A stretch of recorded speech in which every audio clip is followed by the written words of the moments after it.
Alright, we're doing, let's see, we just finished 1, right? So now we're doing 16. Let's take a look. It says 16. An equilateral triangle. Well, let's draw an equilateral triangle. It doesn't have to be perfect, right? And I'm not even going to try to make it perfect. I'll just give me a nice little triangle. That's close enough. Alright? It's equilateral, and it says the perimeter is 30. So the perimeter is 30. Well, that tells me something. If I know all sides are equal because it's equilateral and the perimeter is 30, very easily, what are each of the sides? It's 10. So 10, 10, and 10. Then it says it's got an area of 25 square root of 3. It's kind of weird area. Question says find the altitude. Do you know what they mean when they say find the altitude? Can't spell. No, I can spell. Alright, altitude. Find the altitude. Well, where is the altitude? The altitude is this. Let's do it in a different color. The altitude is from the top of the triangle perpendicular to the base. So it's basically the height of the triangle is what it is. So when they ask for the altitude, oops, let's do this. When they ask for the altitude, they're asking for the height of that triangle. Yes, sir. I can't, you got to speak up. I can't hear a thing you're saying. That's exactly what it does. When you have an equilateral triangle, or technically an isosceles triangle, if these two sides are equal, the altitude splits the bottom, the base, right in the middle, hits it at the midpoint. Okay? So if the whole thing is 10, then what's this little bit right there? That's 5. So now what we have is we have a little right triangle now we can work with, don't we? I'm just going to redraw the little right triangle. Okay, so we've got, this is 5, this is the height, and this is 10. And really, the pictures are helpful just to get us an idea of what's going on. Okay, let's write down, what I want to write down is the equation. Oops.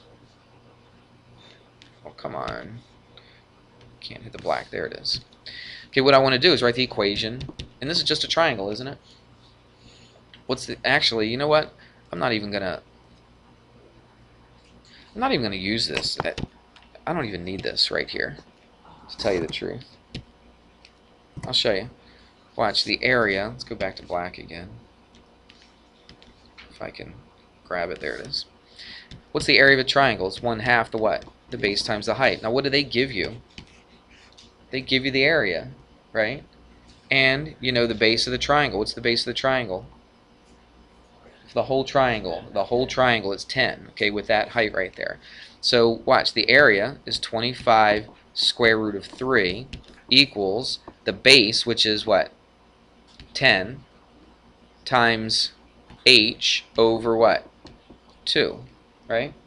I just put it over 2, is that alright? Instead of writing 1/2 in front of it, I don't know, it just made it look a little bit better. You with me so far? So look what happens. You just got to solve for h. Now it's really simple. 10 over 2 is what? 5. 5h. What do I do with that 5 now? Divide it. See, they rigged this for you, didn't they? They made this so easy for you because they gave it to you as 25 square root of 3. So watch, that 5 goes into that 5 times, and there it is. H is 5 square root of 3. Now do you understand why they wrote the answer like this and not a decimal? Yeah. So you don't have to put it into a calculator. You don't have to get a decimal. Just keep it like that. That's an exact answer, and you're good to go. All right? I just do my name because I just did the Pythagorean Theorem in your head, but 75 or 75. Yeah, I guess you could do that. Yeah, you could do Pythagorean Theorem. That's one way you could do it too. Okay, to find h. And then you wouldn't even need to know, I guess, what the area is, would you? Okay. Yeah, so you could actually do this. Yeah, I think since they give you the area, you're right, it is easy. But you can do this without even knowing the area. You're right. I didn't even think about using Pythagorean Theorem, but you absolutely could. That's easier if you don't have a calculator. Right. Yeah, exactly. Yep. Okay. Well, actually, the other way, you don't need a calculator either. You could get a square root, then you got to simplify the square root, and I don't know. Some people don't like to do that, but all right. Let's do a couple more. Having fun yet? Okay, number 9. It's 4 over x minus 2 over x minus 1 plus 1 over x times x minus 1. Alright, and it says this. Oh, we're just adding. Not even solving for x or anything, because it's not equal to anything, right? So you can't really solve for x if it's not equal to something. Would you agree? So you're just adding them together is all you're doing. Well, they're fractions. What do you do when you add fractions? You have to find a what? Common denominator. That's right. So what would your common denominator be? Now look, I've got an x here, I got an x minus 1 here, I got an x here, and I got an x minus 1 here. What if you had this? Let me just, what if you had this? X over 2 minus x over, let's change that. I don't know if this is going to help or not. I don't know. I'm just thinking off the top of my head here. What if that was x over 3 and this is x over 2 and this was, I don't know, x over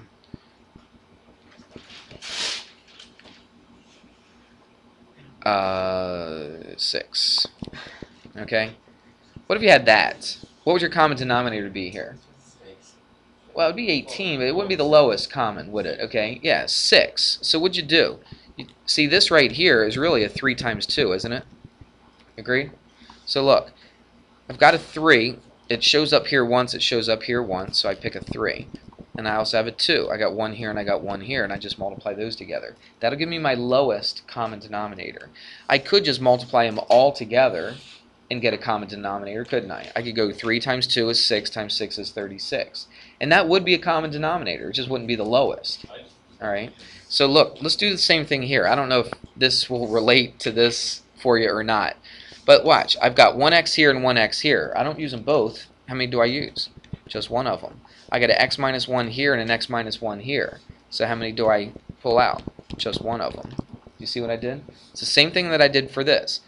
I got a 3 here and a 3 here. I just pulled out one of them. I had a 2 here and a 2 here. I just pulled out one of them. Everybody see that? That's my common denominator right there. X times x minus 1. It's the lowest common denominator.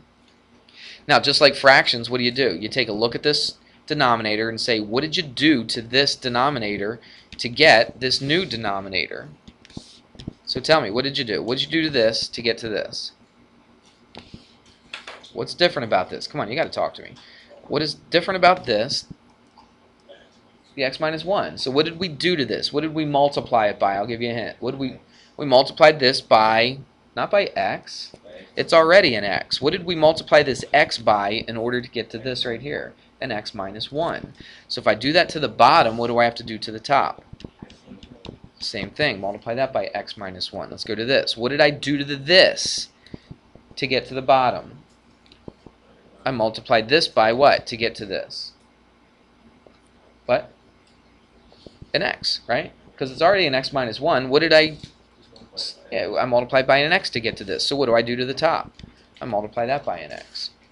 What did I do to this stuff right here to get it to look like this? Nothing. Technically multiplied by 1, but I really didn't do anything, so I don't change the top over here at all. Alright? That's, that's basic common denominator stuff with fractions. It really is. Would you agree? Because look, if we came over here and we said our common denominator was 6, let's get rid of this. If we said our common denominator was 6, what'd you do to 3 to get to 6? You multiplied it by 2, didn't you? So what do you do to the top? You multiply the top by 2. Make sense? That's exactly what we did here. It's just the numbers are a little bit more complicated looking than they were before, but the process, the steps are still exactly the same. Alright? So let's see. If we multiply this together, what do we get now? It's 4 times x minus 1. Let's go ahead and do that in our head. That's just 4x what? Minus 4. Got to distribute the 4. That's why it's in parentheses right here. Okay, put a minus down now because of this. And then what do we have now? We got a 2x, then put a plus, and then a 1. And we're actually almost done. Add up like terms. 4x minus 2x is just 2x. And then, right, minus 3, and then the bottom is just x times x minus 1. I believe when I read the answer off in the book, they wrote it x squared minus x. I don't know why they did that. You don't need to do that. All right, it's not really simplified. It's fine like this. I mean, you can do that. It's not wrong, obviously. But I would just leave it like this, to tell you the truth. All right, and that's your answer right there. Okay? 5 minutes left in class, so why is my mouse? Oops, oh, there it goes.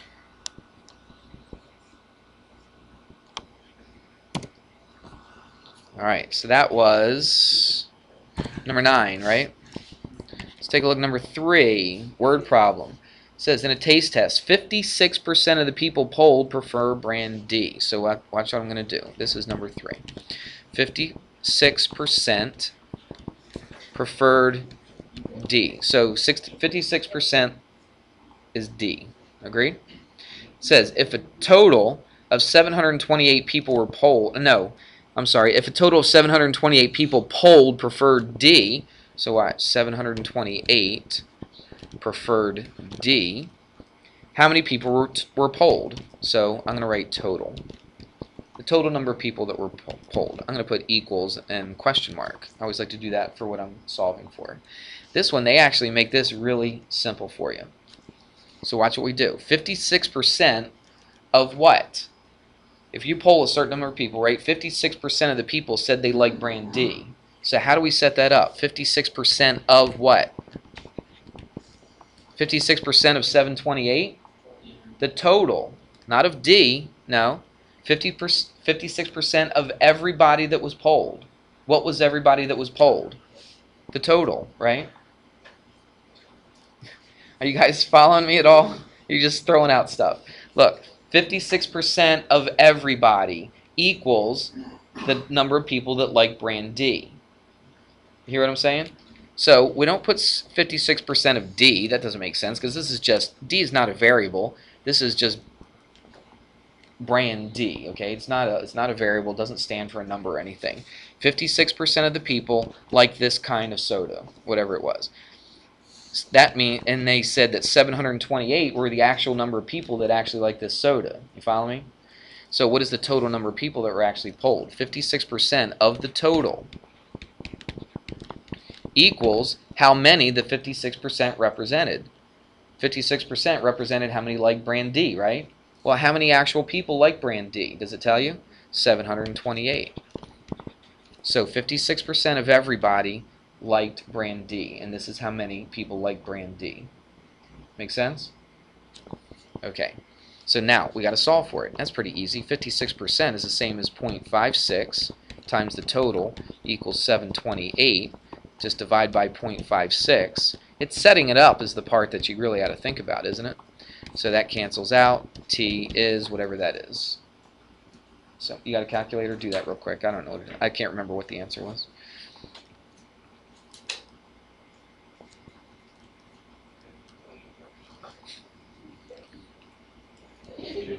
What is it? 1300? Yeah, that sounds familiar, doesn't it? Is that right? Yeah, that sounds familiar. There it is.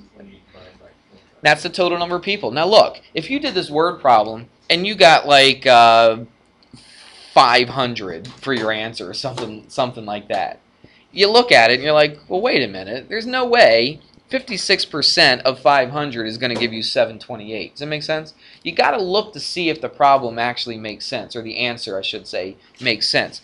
56% of 1,300 people equals 728. I mean, you don't even have to do the math. Does it kind of make sense? Does it look like? Sure it does, okay? Because what's half of 1,300? 650, isn't it? So that's a little bit more than 650. Is 728 a little more than 650? Yeah, it is. So does that answer make sense? Yeah. It absolutely makes sense. All right, so if it makes sense, you probably did it right. And that's how we know All right. we did it right. Yeah, exactly. That's what I would do. I would always look. Don't just throw your numbers in and then just, write down an answer. Make sure it kind of makes a little bit of sense to you. All right, we're going to do this one more time on Monday. All right, so what I want you to do is hang on to that review. Do some more of those problems. I gave you all the answers, right? So the ones that you got wrong, go back, try them again. On Monday, if you still got some problems wrong, those are the ones you're going to ask me about. All right, and then we're going to take the test on Tuesday. All right? Think this has been all right for a review? Okay. All right, and they're online if you want to check them online.